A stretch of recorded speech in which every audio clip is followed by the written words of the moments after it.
Welcome to the Facebook marketing master class. और अब हम इंतहाई इम्पॉर्टेंट इसका एक और पार्ट है। दैट्स में तो तमाम ट्रेडिंग के अंदर तमाम चीज़ें इंपॉर्टेंट हैं, लेकिन बहरहाल कॉस्टिंग और सेल प्राइस ये एक इंतहाई इंपॉर्टेंट फैक्टर है आपकी प्रोडक्ट के हवाले से। प्रोडक्ट आपने आइडेंटिफाई कर ली है, आपको पता लग गया अच्छा जी ये प्रोडक्ट है, तो आपने अब उसकी कॉस्ट निकालनी है कि जी एग्जैक्टली इस प्रोडक्ट की मुझे कॉस्ट क्या पड़ रही है, cost of good sold exactly है क्या, कितने की आप वो प्रोडक्ट मार्केट से ख़रीद रहे हैं। अगर आप 200 प्रोडक्ट ख़रीदते हैं तो आपकी प्रोडक्ट की क्या कॉस्ट पड़ रही है, अगर आप 500 प्रोडक्ट ख़रीदते हैं तो आपकी कॉस्ट क्या पड़ेगी, आप मैन्युफैक्चर करवा रहे हैं या आप किसी होलसेलर से ले रहे हैं, जो भी आपकी प्रोडक्ट की आपकी सोर्सिंग है उसमें आपकी प्रोडक्ट की एक्चुअल कॉस्ट आपको कितनी पड़ रही है। प्रोडक्ट कॉस्ट को आपने हमेशा ये रखना है कि it should B not greater than 30% of the sale price. अगर मार्केट में एक चीज़ 1,000 रुपये की बिक रही है तो आपकी प्रोडक्ट की कॉस्ट 300 रुपये से ज़्यादा नहीं होनी चाहिए। जितनी लो हो उतना अच्छा है। ये तो मुमकिन हो सकता है कि मार्केट में एक चीज़ 1,000 रुपये की बिक रही है और आपकी प्रोडक्ट की कॉस्ट जो है वो 20% है, 200 रुपये है, या 10% है, 100 रुपये है। ये भी मुमकिन है कि आपकी प्रोडक्ट की कॉस्ट क्या कहते हैं 100 रुपये और आपकी प्रोडक्ट मार्केट में 2,000 रुपये की बिक रही है। This is also possible. या 200 रुपये और आपकी प्रोडक्ट 3,000 रुपये की बिक रही है। लेकिन ये नहीं हो सकता कि आपकी प्रोडक्ट की कॉस्ट ही जो है वो क्या कहते हैं 500 रुपये आ रही हो, 600 रुपये आ रही हो और आप उसको बेचें 1,000 रुपये की। तो जब आप 500 रुपये की चीज़ 1,000 रुपये की बेचेंगे तो मैकेनिक्स विल नॉट वर्क, और इसके बहुत सारे रीजंस हैं। तो आपने ये देखना है कि आप मार्केट में उसकी एटलीस्ट सेलिंग प्राइस क्या है और आपने अपनी कॉस्ट को कंपेयर करना है, और ये देखना है कि it should be 30% of the sale price. जो हमने पहले भी बात की थी कि we use an example of an oil. अब अगर फॉर एग्जांपल ये ऑयल मार्केट में 1,500 रुपये का बिक रहा है, 1,200 रुपये का बिक रहा है, तो मेरी कोशिश ये होनी चाहिए कि इस प्रोडक्ट का 30% जो है, अगर 1,000 रुपये की है तो 30% इसका 300 रुपये होगा। तो it should not be expensive than 300 rupees. ये इससे कम में हो, इससे ज़्यादा ना हो। फिर इसमें आपने वेरिएबल कॉस्ट भी ऐड करनी है। क्या वेरिएबल कॉस्ट हैं? बहुत सारी चीज़ें जो वेरी कर रही होती हैं, जैसे कि आप पर गए, आपने जाके फ्यूल खर्च किया, ट्रांसपोर्ट खर्च की और आप 2,000 पीसेस लेकर आए, तो जो आपकी डिलीवरी कॉस्ट है वो भी उसमें शामिल होगी। फिर आपका एक सर्टेन टाइम पीरियड लगेगा उस प्रोडक्ट को अक्वायर करने में। गारमेंट्स हैं, चीज़ों की सिलेक्शन है, प्रोडक्ट की सिलेक्शन है, एक बंदा जा रहा है, मतलब कि फॉर एग्जांपल बच्चों की गारमेंट्स में आप डील कर रहे हैं, तो आपका एक टाइम स्पेंड होगा। तो आपने उस टाइम स्पेंड की भी अपनी एक कॉस्ट निकालनी है, क्योंकि देखें आप एक बिज़नेस को बिल्ड कर रहे हैं, आगे जाके आपने अकेले नहीं करना होगा ये काम। हम एक्सपेंड करेंगे, जब स्केल करेंगे तो मुख्तलिफ रिसोर्सेज इस काम में लगेंगी। तो चाहे वो सर्विसेज हो, चाहे वो प्रोडक्ट हो, आपने उसकी कॉस्टिंग को निकालना है। कॉस्टिंग नहीं निकलेगी तो कोई भी काम नहीं होगा। अच्छा, इसी तरीके से पैकेजिंग है। पैकेजिंग फॉर एग्जांपल 5 रुपये पड़ रही है, तो आपको पता लग गया अच्छा जी मेरा सिंगल यूनिट जो है वो 200 रुपये इसकी कॉस्ट है प्रोडक्ट की, और एक इसकी पैकेजिंग के साथ जो है 50 रुपये मेरी पैकेजिंग की कॉस्ट है, 20 रुपये फॉर एग्जांपल बॉटल की कॉस्ट है, या जो भी कुछ इसके अंदर वेरिएबल कॉस्ट हैं, चाहे वो पैकेजिंग हो, चाहे वो आपका जो है वो उस पर टाइम स्पेंड लग रहा हो, वो आपने सारी, या वो डिलीवर करवाने में या मंगवा के वेयर हाउस तक उसको पहुंचाने की जो भी आपकी कॉस्ट है आपने वो डिटरमाइन करनी है और कैलकुलेट करनी है। तो आपकी प्रोडक्ट आइडेंटिफाई करने का आपको पूरा प्रोसीजर बता दिया। अब आपने उसकी कॉस्ट निकालनी है और आपको पता हो एग्जैक्टली कि आपके पास वेयर हाउस या आपके ऑफिस या जहां से आपने उसको आगे भेजना है, इरसाल करना है कस्टमर तक, उससे पहले उसकी क्या कॉस्ट आपको पड़ रही है। अब हम आ जाते हैं एक और कॉस्ट की तरफ, जो कि मार्केटिंग कॉस्ट है। दैट्स बात है, अब इस प्रोडक्ट को आपने इसकी एक तो आपके सामने कॉस्ट आ गई जो कि कॉस्ट ऑफ गुड सोल्ड है, या फिर वेरिएबल कॉस्ट है जो इस प्रोडक्ट के ऊपर लग रही है आपके पास पहुंचने तक। फिर उसके बाद मुख्तलिफ कॉस्ट और हैं जिस पे लगेंगी, आपने इसको अपने पास रखना है। तो अगर आप फॉर एग्जांपल आपने ऑफिस में रखना है तो जाहिर सी बात है वो ऑफिस के अंदर पड़ी होगी, तो इन्वेंट्री को मेंटेन करने के लिए जो जगह चाहिए इन्वेंट्री की, आपने कमरा है, आपने फॉर एग्जांपल 5,000 पीस बनवाए, अब 5,000 पीस आपने बनवा लिए तो जाहिर सी बात है उस कमरे का भी रेंट है, वो भी लगेगा। होता क्या है बहुत सारी जगहों पे जब हम मार्केटिंग कैंपेन्स बना रहे होते हैं या प्रोडक्ट को बेचने के लिए खड़े होते हैं, तो हमें ये नहीं पता लगता कि हमारी प्रोडक्ट की कॉस्ट क्या लग रही है। अब कॉस्ट का ही नहीं पता लगेगा आपको, तो आप कभी भी प्रॉफिटेबल बिजनेस उसमें नहीं कर सकते। आप सेलिंग प्राइस गलत सेट करेंगे, साथ में आप मार्केटिंग कॉस्ट आपकी गलत, मतलब आपका टोटल ओवरऑल फार्मूला ही ख़राब हो जाएगा। तो आपने हर उस एंगल को सोचना है कि जी ये प्रोडक्ट मेरे पास जो आई है और अब ये जो पड़ी हुई है, रखी हुई है, और कस्टमर तक डिलीवर होने तक मेरे पास क्या क्या कॉस्ट इस प्रोडक्ट पे इनकर होंगी, सारी जुबान में तो समझना है। इसी को लोग लंबी लंबी कॉम्प्लेक्स जुबानों में समझाते हैं, लेकिन मैं चाहता हूँ कि आप इसको वर्डिंग्स में ना पढ़ें, कि जी कॉस्ट ऑफ गुड सोल्ड क्या है, या फलानी कॉस्ट क्या है, या वेरिएबल कॉस्ट क्या है, या फिक्स कॉस्ट क्या है। नाम आप इसके जितने चाहे मर्जी करें, लेकिन बहुत सिंपल सी बात यह है कि आपकी प्रोडक्ट पे कॉस्ट लगेगी, और वो कॉस्ट वेरिएबल भी हो सकती है, वो कॉस्ट फिक्स भी हो सकती है। खर्चा क्या हो रहा है, नोट कौन से खर्च हो रहे हैं इस प्रोडक्ट के ऊपर, कितने की प्रोडक्ट आई। अब फॉर एग्जांपल आपने कोई ऐसी प्रोडक्ट है जिसकी कोई स्पेशल इन्वायरमेंट चाहिए, उसको आपने फ्रिज में रखना है, तो जाहिर सी बात है इलेक्ट्रिसिटी की कॉस्ट भी रखेगी। या एक प्रोडक्ट ऐसी है आपकी कोई हर्बल मेडिसिन है फॉर एग्जांपल, तो उस प्रोडक्ट के लिए आपको एक रिक्वायर्ड टेम्परेचर सेट है, उस टेम्परेचर सेट से आप उसको रिड्यूस नहीं करके रख सकते, तो आपकी वो बिजली भी उस पर लगेगी। या कहीं जो भी आपकी चाहे वो वेरिएबल कॉस्ट हो, वेरिएबल कॉस्ट में मुराद वो होती है जो कॉस्ट आपकी महीने के हिसाब से चेंज हो रही होती है। मतलब जब तक आपकी कॉस्ट आपके गोदाम में पड़ी हुई है, तो जैसे मतलब गोदाम के अंदर जो बिजली खर्च हो रही है, उस गोदाम की जो मेंटेनेंस है, तो वो वेरिएबल कॉस्ट है। वो कभी आपके गोदाम में 100 प्रोडक्ट पड़ी होगी, फिर वो बिक जाएगी, तो जैसे मतलब उस पर उसी के हिसाब से लगेगी, तो वेरी करता है कि कितने टाइम तक आपके गोदाम में वो प्रोडक्ट पड़ी हुई है। तो आपने उन तमाम कॉस्ट को लिखना है, नोट डाउन करना है, और अगर आपके पास एग्जैक्ट फिगर नहीं है तो आपने अंदाज़ा लगाना है। अगर आपके गोदाम के अंदर आपकी 3000 प्रोडक्ट बेचने का आपका इरादा है, और गोदाम की प्राइस जो है वो 5000 रुपये का गोदाम आपने कमरा लिया हुआ एक छोटा सा, और 1000 रुपये उसका बिजली का बिल आता है, तो 6000 रुपये को आपने जो है ना वो डिवाइड कर देना है 3000 प्रोडक्ट पे, तो आपको पता लग जाएगा कि पर प्रोडक्ट के ऊपर आपकी वेरिएबल कॉस्ट क्या पड़ रही है आपको गोदाम में रखने की। तो कैलकुलेशन हो जाती है सारी की सारी, लेकिन आपको माइन्यूटली हर कॉस्ट उस पर जो इनकर हो रही है वो लगानी है। अगर आप 3000 प्रोडक्ट को आपने जहाँ से ख़रीदा है वहाँ से लेके आप गाड़ी के ज़रिए लेकर आ रहे हैं, ट्रेन के ज़रिए लेकर आ रहे हैं, जहाज़ के ज़रिए से लेकर आ रहे हैं, चाइना से इंपोर्ट कर रहे हैं, जो भी आपका मेथड है वो आपने उसके ऊपर जो ट्रांसपोर्ट कॉस्ट है उसको भी आपने आइडेंटिफाई करना है। पैकेजिंग है, मटेरियल है, बॉटल के अंदर डल रही है, बैग में डलेगी, डिलीवर होने से पहले उसके ऊपर एक खूबसूरत सा बैग लगेगा, उसका कोई ढक्कन लगेगा, कोई बॉक्स है उसका स्पेशलाइज्ड, कोई गिफ्ट पैकिंग है उसकी, ये अब आपकी प्रोडक्ट पर डिपेंड करता है। जो कुछ भी उसकी पैकेजिंग की कॉस्ट है, एंड यूज़र तक पहुंचने से पहले पहले जो कुछ भी उस पर कॉस्ट इनकर हो रही है वो आपने सारी की सारी नोट डाउन करनी है। फिर हम आ जाते हैं जी मार्केटिंग कॉस्ट पे। प्रोडक्ट आ गई आपकी, किसने बेचनी है। हो सकता है शुरू में आपका बिजनेस हो, आप खुद बेचें, आपके पास इतनी आप रिसोर्सेज नहीं है कि आप इंडिविजुअल एक सेलर रखें जो कॉलिंग करके उसको करे, लेकिन आप ये तो कर सकते हैं जो उसका हैंडल कर रहा है तो आप खुद कर रहे हैं, लेकिन बहरहाल एक कॉस्ट तो उस पर लग रही है क्योंकि आपका टाइम लग रहा है, और सारी ज़िंदगी तो आपने नहीं बैठ के उसको बेचना, आप किसी और को भी हायर करेंगे, तो आपको वो कॉस्टिंग उसी हिसाब से रखनी है। तो आप कैलकुलेट करें कि अच्छा जी मैंने अगर एक बंदा रखना है और उस बंदे से मैंने प्रोडक्ट बिकवानी है, मेरी 3000 प्रोडक्ट्स थी, दिन के अंदर मैं चाहता हूं कि मेरी जो है वो क्या कहते हैं, फॉर एग्जांपल आप कह रहे हैं जी 100 प्रोडक्ट्स आपकी पर डे बिकें, मतलब 30 डेज़ के अंदर आप चाह रहे हैं कि आपका स्टॉक क्लियर हो जाए, तो 100 प्रोडक्ट्स को बेचने के लिए मेरे पास जो एजेंट हैं वो फॉर एग्जांपल 5 बंदे रिक्वायर्ड हैं। 5 बंदों का मतलब ये हुआ कि 20 प्रोडक्ट एक बंदा एक दिन के अंदर डील करेगा, तो मेरे पास मुझे पता लग गया कि 20 प्रोडक्ट, अगर मेरी एक एजेंट की तनख्वाह 20,000 रुपये है, तो 20 प्रोडक्ट को मैं जब डिवाइड करूंगा 20,000 से, तो मुझे पता लग जाएगा मेरी एक प्रोडक्ट पे एक एजेंट की क्या कॉस्ट आ रही है पर मंथ। सही है, इंडिविजुअल प्रोडक्ट पे ही पता लग जाएगा, और टोटल को मंथ से मल्टीप्लाई करेंगे तो भी पता लग जाएगा। अगर 20 प्रोडक्ट एक एजेंट बेच रहा है 20,000 रुपये की तनख्वाह में, तो डेली जो है अगर उसकी 20,000 रुपये 30,000 रुपये आप समझ लें तो तनख्वाह है उसकी, तो अगर 20 प्रोडक्ट बेच रहा है तो इसका मतलब ये है कि 1000 रुपये आपकी कॉस्ट इनकर हो रही है 20 प्रोडक्ट बेचने पर। थोड़ा सा कैलकुलेटर लेके आपको बैठना पड़ेगा, बेसिक मैथ्स आपको आनी चाहिए, तो उसके बगैर तो काम नहीं होगा। अगर आपके अंदर इतना सेंस नहीं है तो ये आपको फिर थोड़ा सा ज़रा मेहनत करनी पड़ेगी, लिख लें इसको। तो अगर 30,000 रुपये तनख्वाह है उसकी और उसने दिन के अंदर 20 प्रोडक्ट बेचनी है, तो 20 प्रोडक्ट बेचने पे आपके जो एजेंट है उसकी कॉस्ट 1000 रुपये पड़ रही है। 1000 को आप 20 से डिवाइड कर लें, आपको पता लग जाएगा कि जी एजेंट की कॉस्ट प्रोडक्ट के ऊपर कितनी पड़ रही है सिंगल प्रोडक्ट बेचने के हिसाब से।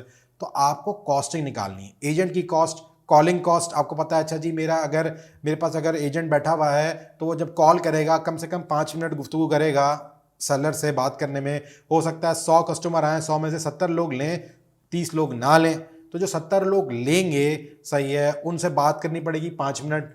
तो 5 मिनट जब मेरा एजेंट बात करेगा तो यूफोन टू यूफोन या यूफोन टू अदर नेटवर्क या अदर नेटवर्क का जो एवरेज रेट है वो इतना है, तो मेरे पास कम्युनिकेशन या कॉलिंग की कॉस्ट सिंगल प्रोडक्ट के ऊपर इतनी आती है।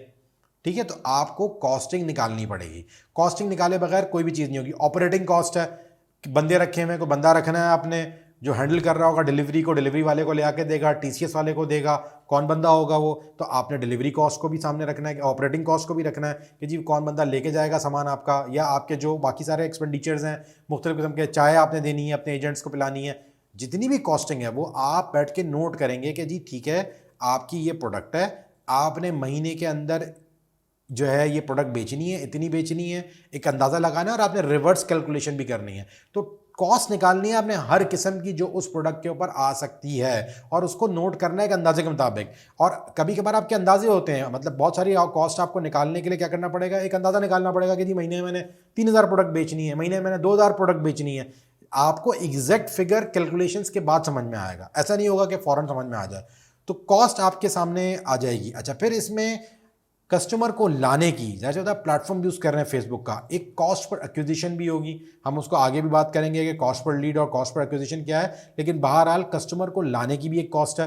तो आपको पता लग गया, अच्छा जी मेरे पास जो है वो कस्टमर को लाने की एवरेज कॉस्ट फेसबुक के ऊपर 100 रुपये से लेकर 500, 600, 700 तक जाती है। ऑन एवरेज अगर मैं बात करूं तो 200-300 रुपये कॉस्ट पड़ जाती है लोकल मार्केट के अंदर एक कस्टमर को अक्वायर करने की, 300, 350, 400 रुपये भी चली जाती है।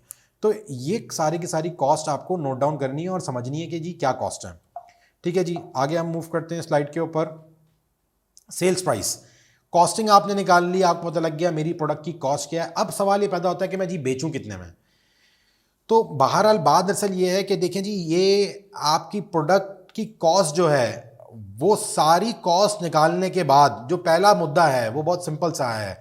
हर किस्म की कॉस्ट, चाहे वो प्रोडक्ट की कॉस्ट ऑफ गुड सोल्ड हो, कितने की एग्जैक्ट प्रोडक्ट है वो, आपकी प्रोडक्ट के ऊपर जो वेरिएबल कॉस्ट लग रही हैं वो सारी, एजेंट की कॉस्ट, मार्केटिंग की कॉस्ट, डिलीवरी करवाने की कॉस्ट, एजेंट डिलीवर करवा रहे हैं आप, पैकेजिंग मटेरियल की कॉस्ट, इन्वेंट्री को मेंटेन करने की कॉस्ट, जितनी भी कॉस्टें हैं वो जितने पैसे आप खर्चेंगे उस प्रोडक्ट के ऊपर, उस प्रोडक्ट को बेचने से पहले पहले, कस्टमर के हाथ में जाने से पहले पहले, कस्टमर के हाथ में आ गई, हाथ में जाने से पहले पहले उस प्रोडक्ट के ऊपर जो जो पैसे लग रहे हैं, उर्दू ज़ुबान के अंदर सीधी सी बात है, जो पैसा उस पर लग रहा है, सही है। इसके लिए आपको कोई अकाउंटेंट बनने की ज़रूरत नहीं है, बहुत बेसिक सी साइंस है। और ये सब्ज़ी वाला, ये गोश्त वाले सब ये कैलकुलेशंस कर रहे होते हैं। होता ये है कि हम जैसे पढ़े लिखे लोगों को ज़रा उलझाया जाता है जी, मुख्तलिफ टर्मिनोलॉजीज़ निकाल दी जाती हैं, लेकिन जो कारोबारी लोग होते हैं उनको बेसिक साइंस पता होती है। बेसिक साइंस इतनी सी है कि ये मेरी जो प्रोडक्ट है, ये प्रोडक्ट मेरे पास से जब मेरे कस्टमर तक पहुँचेगी, उस कस्टमर तक पहुँचने तक जब उसके हाथ में आ गई, उसके हाथ में आने से पहले पहले जो जो खर्चा मेरा हो रहा है वो सारी कॉस्टिंग है। तो वो जो सारी कॉस्ट आपने पिछले मैंने आपको स्लाइड में डिस्कस किया वो आपने कैलकुलेट कर ली। कैलकुलेट करने के बाद आपने सेल प्राइस ऐसी रखनी है, जो पहला असूल है वो ये है कि कितने की बेचनी है। तो असूल उसका ये है कि इतने की बेचें कि आपको कम से कम कुछ मुनाफा तो हो, सही है। अब वो मुनाफा कितना हो, वो 20% भी हो सकता है, वो 30% भी हो सकता है, वो 10% भी हो सकता है। तो आपने वो मुनाफे को सामने रखना है। तो आपकी सेल प्राइस इतनी जस्टिफाइबल हो कि जब आप सारे खर्चे उस पर लगा दें, तो लगाने के बाद आपका जो एक जहन में एक मुनाफा है वो मुनाफा आपको मिले। जैसे बेवकूफ़ इंसान होगा वो शख्स जो प्रोडक्ट की कॉस्ट जो है वो उतनी है और वो सेल उसको जो है ना बगैर मुनाफे के कर रहा है। जैसे आपने सुना होगा बहुत सारे लोग हमारे यहाँ पाकिस्तानी बेचारे दुकानदार होते हैं, हम उनसे जाके बोलें भाई ये कम कर दें चीज़, या 1000 रुपये की जीन्स दे रहे हैं इसको आप कर दें, कहता है सर मैं आपको 900 की दे दूंगा और मुझे तो पड़ी इतने की है। तो मैं तो उनको जवाब ये देता हूँ कि भाई अगर आपको 1000 रुपये की चीज़ 900 रुपये की पड़ी और 900 की आप मुझे दे रहे हैं, तो आप एक काम करें, बंद कर दें अपनी दुकान, मत करें ऐसा कारोबार जिसमें आपको चीज़ ही 900 की पड़ रही है। तो ये मुमकिन नहीं है कि एक दुकानदार, एक शख्स जो कोई चीज़ बेच रहा है उसको पड़ी इतनी की है, बेच भी इतनी करा है। कोई मेरे ख्याल से वेलफेयर ऑर्गेनाइजेशन तो है नहीं कि जो बांट रही है। तो आपने भी ये देखना है कि जी आपकी प्रोडक्ट की कॉस्ट क्या है, उसके ऊपर आपने अपना मुनाफा रखना है। अब आपने सेल्स प्राइस रखना, अब कितना मुनाफा रखना है, सवाल ये होता है कि मुनाफा क्या रखना है और आपकी सेल्स प्राइस क्या होगी। तो मुनाफा और सेल्स प्राइस बहुत सारी चीज़ों पर डिपेंडेंट है, बहुत सारी इसके तरीक़ेकार हैं जिसके ज़रिए से आप ये आइडेंटिफाई करते हैं कि आपकी सेल्स प्राइस क्या होगी। एक तरीका है, ये देखें स्लाइड पे हमने लिखा हुआ है मार्कअप फ्रॉम कॉस्ट और वैल्यू टू द बायर। ये हमने एक बात लिखी हुई है कि मार्कअप कितना परसेंटेज आप रखना चाह रहे हैं। आप कहते हैं जी मैंने अगर अपना इतनी जान मारी, इतना खर्चा किया, टाइम लगाया, कॉस्टिंग करी, तो यार मुझे यार एक प्रोडक्ट बेचने पे यार कम से कम 20% तो मेरी बचत हो, 10% तो मेरी बचत हो। लेकिन रिमेंबर द फैक्ट कि प्रोडक्ट टू प्रोडक्ट ये वेरी करेगा। आप गाड़ी बेच रहे हैं तो गाड़ी बेचने के अंदर ऐसे प्रॉफिटेबिलिटी ज़्यादा होगी। उसकी वजह यह है कि गाड़ी को डिलीवर करना, गाड़ी को लेके रखना, उसके ऊपर जो एक तरह से जो उस पर आपकी एफर्ट है वो एफर्ट बहुत ज़्यादा लग रही है। In the on the contrary अगर आप बात करें, अच्छा उसके जो यूनिट सेल होंगे जैसे तो वो भी कम होंगे। आप दिन के अंदर ये तो नहीं हो सकता कि 200 गाड़ियां बेच रहे होंगे। आप कम क्वांटिटी में गाड़ियां बेचेंगे तो प्रोडक्ट टू प्रोडक्ट वेरी करता है। आपने ये समझना है कि आपने कितनी क्वांटिटी सेल करनी है और उस क्वांटिटी के साथ में प्रॉफिटेबिलिटी कितनी बनानी है, इसको भी आपने सामने रखना है। तो एक तरीका तकार तो ये है कि आप एक परसेंटेज अपने जहन में बना लें कि ठीक है यार मैं 30% प्रॉफिटेबिलिटी पे काम करूंगा, ठीक है जी मैं 20% प्रॉफिटेबिलिटी पे काम करूंगा। मुख्तलिफ बिजनेस निचेस के अंदर मुख्तलिफ मार्कअप आते हैं, लेकिन और पाकिस्तानी मार्केट के अंदर भी इसी तरीके से। अब शूज़ की हम बात करें तो 100% मार्कअप के ऊपर, प्रॉफिटेबिलिटी के ऊपर प्रोडक्ट बिक रही होती है। आपका एक शूज़ जो होता है उसकी ओरिजिनल कॉस्ट जो होती है, जो दुकानदार को मिल रहा होता है वो शूज़, हम होलसेलर को छोड़ दें तो वो अगर 2,000 रुपये का उसको मिल रहा होता है तो 4,000 रुपये का बेचता है वो, ये एटलीस्ट 100% प्रॉफिटेबिलिटी है। फूड बिजनेस के अंदर भी प्रॉफिटेबिलिटी 50%, 60%, 70%, कई जगह पे 100% भी चली जाती है, सही है। इसी तरीके से क्लॉथ के अंदर भी जो है वो 30, 40, 50% तक प्रॉफिटेबिलिटी होती है। तो आपने अपनी निच को समझना है, उस निच पे क्या खर्चे हो रहे हैं उनको समझना है और अपना एक मार्कअप निकालना है कि ठीक है जी मुझे ये प्रॉफिटेबिलिटी चाहिए। लेकिन ये आपने सारी कॉस्टों को इनकर करने के बाद निकालना है। अब ये बेवकूफ़ी नहीं करनी है आपने कि आप प्रोडक्ट लेकर आए थे मार्केट से 200 रुपये की, खर्चे उस पर हो रहे हैं 400 रुपये के और आपको पता ही नहीं है। आपने बोला जी 200 रुपये की लाई थी, मैं काम करता हूँ उसको 600 रुपये के बेच देता हूँ। जब बेचने खड़े हुए तो याद आया कि नहीं जी इस पर जनाब, इस पर तो डिलीवरी का भी खर्चा है, इस पर तो जो है पैकेजिंग की कॉस्ट भी आएगी, इस पर तो मैं लड़के रखूँगा तो उसकी कॉस्ट भी आएगी, इस पर तो जो है वो रेफ्रिजरेशन की भी कॉस्ट आएगी, इस पर तो इलेक्ट्रिसिटी भी लग रही है, इस पर तो हैंडलिंग भी लग रही है। तो आपने कैलकुलेट करना है, वरना आपकी फेसबुक मार्केटिंग कैंपेन और ये जो आपका ख्वाब है कि आप फेसबुक के जरिए से कुछ अर्न कर सकें, 6 फिगर में अर्न कर सकें या एक अर्निंग प्रॉफिटेबल बिजनेस मॉडल बना सकें, वो आपका नाकाम हो जाएगा। तो यही छोटी छोटी चीज़ें होती हैं, कैविएट्स होते हैं जिसमें हम लॉस करते हैं। तो बहरहाल आपने उसको आइडेंटिफाई करना है। फिर साथ में सेल्स प्राइस को आइडेंटिफाई करने का एक तरीका यह है कि आप किस मार्केट सेगमेंट को टारगेट कर रहे हैं, ये भी बड़ा इंपॉर्टेंट है। आपकी ऑडियंस क्या है? आप एलीट क्लास के लिए एक प्रोडक्ट बना रहे हैं, जाहिर सी बात है एलीट क्लास को बेच रहे होते हैं जब आप कोई चीज़, तो वो एलीट क्लास की प्राइसिंग डिफरेंट होती है। आप किसी बड़े स्टोर पे जाएं, ब्रांड बना के ब्रांड पे जाते हैं, जुनैद जमशेद के ऊपर जाते हैं, आप सना सफ़ीना पे जाएं, आप आइडियाज़ पे जाते हैं, और जो मुख्तलिफ ब्रांड्स हैं हम उन पे जाते हैं, कोई बहुत एलीट ब्रांड है, कोई नाइकी एडिडास पे जाते हैं, तो प्राइसिंग प्रोडक्ट की बिल्कुल डिफरेंट नज़र आती है आपको, क्योंकि उसके अंदर उसकी ब्रांड इक्विटी भी शामिल होती है। तो आपने ये देखना है कि आपकी जो, लेकिन उनकी मार्केटिंग कॉस्ट और ब्रांडिंग के ऊपर भी खर्चा हो रहा होता है उस हिसाब से। तो आपने ये समझना है कि आपकी टारगेट ऑडियंस क्या है। जब मैंने आपको शुरू में, आपको याद होगा मैंने बताया था कि आपने प्रोडक्ट आइडेंटिफाई करनी है और साथ में अपनी ऑडियंस को भी सिलेक्ट करना है कि आपकी ऑडियंस है क्या। आपने एलीट क्लास को बेच रहे हैं, या आप मिडिल क्लास फैमिलीज को बेच रहे हैं, या आप लोअर क्लास फैमिलीज को बेच रहे हैं, और उनके नज़दीक में एक जस्टिफाइबल सेल प्राइस क्या है। मेरे नज़दीक एक लोअर मिडिल क्लास फैमिली के नज़दीक हो सकता है कि एक चश्मे की प्राइस, एक स्पेक्टिकल, एक आई ग्लासेस की प्राइस 1,000-2,000 रुपये हो, लेकिन एक एलीट क्लास का जो बंदा है वो उस चश्मे के ऊपर 10,000 रुपये भी देने पे राज़ी हो, 15,000 रुपये का भी चश्मा लेने को तैयार हो। तो आपने ये भी देखना है कि आप किस मार्केट सेगमेंट को टारगेट कर रहे हैं। साथ में आपने ये भी देखना है कि आपकी प्रोडक्ट के अंदर क्या वो वैल्यू है। ये एक बहुत बड़ा प्रिंसिपल है। बहुत सारे लोग होते हैं, उन्होंने एक अपनी प्रोडक्ट बनाई, उन्होंने बोला, आज शौक होता है लोगों को बिजनेस करने का, तो वो होता ही है कि प्रोडक्ट उन्होंने बनाई, प्रोडक्ट बनाने के बाद वो बोलते हैं कि जी अब हमने जो है ना ये प्रोडक्ट बनाई है और हम एक काम ये करेंगे कि हम एलीट क्लास को टारगेट करेंगे, और यार एलीट क्लास में तो ना स्पेक्टिकल्स कम से कम 5,000 रुपये के बिक रहे हैं। मैं DHA की फलानी शॉप पे गया था, वहाँ मैंने देखा था कि DHA की शॉप के ऊपर वो चीज़ रखी हुई है और वो चश्मा जो है वो 5,000 रुपये का बेच रहा है। तो यार हम पागल हैं, हम 2,000 रुपये का बेचें जबकि उसको कॉस्ट 400 रुपये का कर रहा है। भाई वो बात ठीक है कि 5,000 रुपये का बेच रहा है, लेकिन अब ये भी देखें कि वो क्या वैल्यू दे रहा है। वैल्यू से क्या मुराद है? वैल्यू से मुराद है वो चीज़ जो कस्टमर को कोई फ़ायदा दे रही हो या कोई उसके ऊपर कोई इम्पैक्ट क्रिएट कर रही हो। वो क्या वैल्यू दे रहा है? उसकी वैल्यू ये है कि वो एक ब्रांड को लेकर बैठा हुआ है, उसका एक ब्रांड है, पिछले 10 साल से वो बिजनेस कर रहा है, उसके ब्रांड की इक्विटी है, लोग उसको मार्केट में जानते हैं, ठीक है। वो जिस जगह बैठा हुआ है उस जगह पे वो एक्सपीरियंस दे रहा है, शॉपिंग एक्सपीरियंस दे रहा है, वो सपोर्ट दे रहा है, वो मुख्तलिफ किस्म के उसके पास ब्रांड्स मौजूद हैं, उसके पास एक इन्वेंट्री बहुत बड़ी मौजूद है जो आम बंदा रख भी नहीं सकता। उसने वो सारी इन्वेंट्री रखी हुई है, क्या आपने सब चीज़ें रखी हुई हैं। तो आपने एप्पल टू एप्पल कंपैरिजन करना है मार्केट के अंदर। अगर आप देखें, सैमसंग का फ़ोन भी बिक रहा है, ओप्पो भी बिक रहा है, हुआवे भी बिक रहा है, आईफोन भी बिक रहा है। IPhone is the highest price, सबसे ज़्यादा महंगा है, लेकिन आईफोन ने अपनी एक वैल्यू बनाई हुई है। वो वैल्यू उसकी ब्रांड इक्विटी भी है, वो वैल्यू उसका नाम भी है, वो वैल्यू उसका यूज़र एक्सपीरियंस भी है।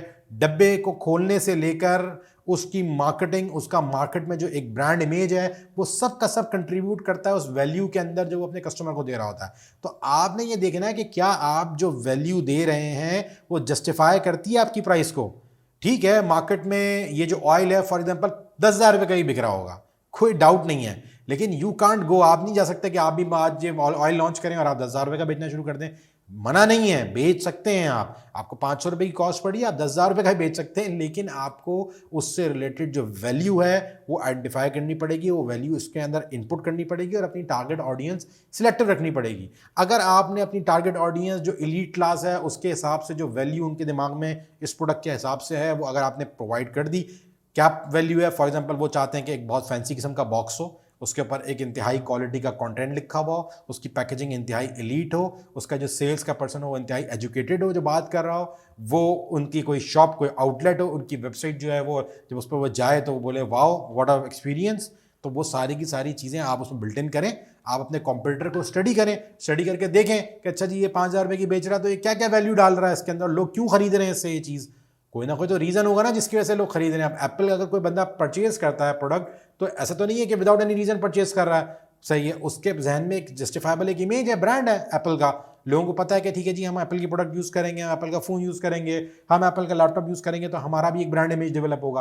तो आपने ये सारी की सारी चीज़ें वैल्यूज़ को आइडेंटिफाई करना है और समझना है। अच्छा जी, बाइंग हैबिट्स भी आपने देखने के लोगों के बाइंग हैबिट क्या है। अब आटे की एक प्राइस है, सबको पता है मार्केट के अंदर आटे की क्या प्राइस है, सही है। अब ऐसा तो नहीं हो सकता कि आटे की प्राइस को आप 4 टाइम्स ज़्यादा बढ़ाएं, आप बोलें जी मैं तो उसमें बड़ी वैल्यू ऐड करूंगा।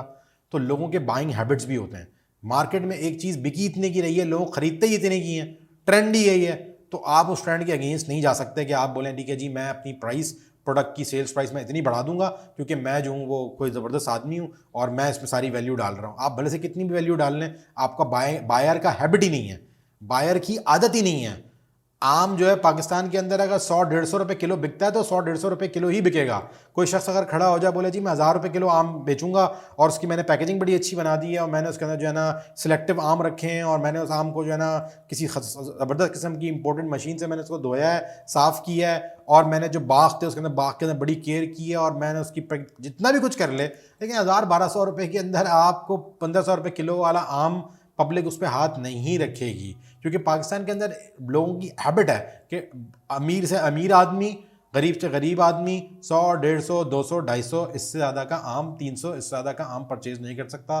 करता बहुत होता है तो वो चौसा, सफ़ेद चौसा जो होता है वो आपके ऑफ सीज़न के अंदर 400-450 रुपये का बिक जाता है, लेकिन इससे ज़्यादा सिलसिला नहीं होता। तो आपने लोगों के बाइंग हैबिट भी देखने हैं, फिर आपने उसका कंपैरिजन भी करना है कि मार्केट प्लेस में जो और कॉम्पिटिटर्स हैं वो किस तरह की उनकी वो सिमिलर प्रोडक्ट्स और सर्विसेज को कितने का बेच रहे हैं। एक हमारे जहनों में थ्योरी होती है कि जी हम अपना काम यूनिक करेंगे।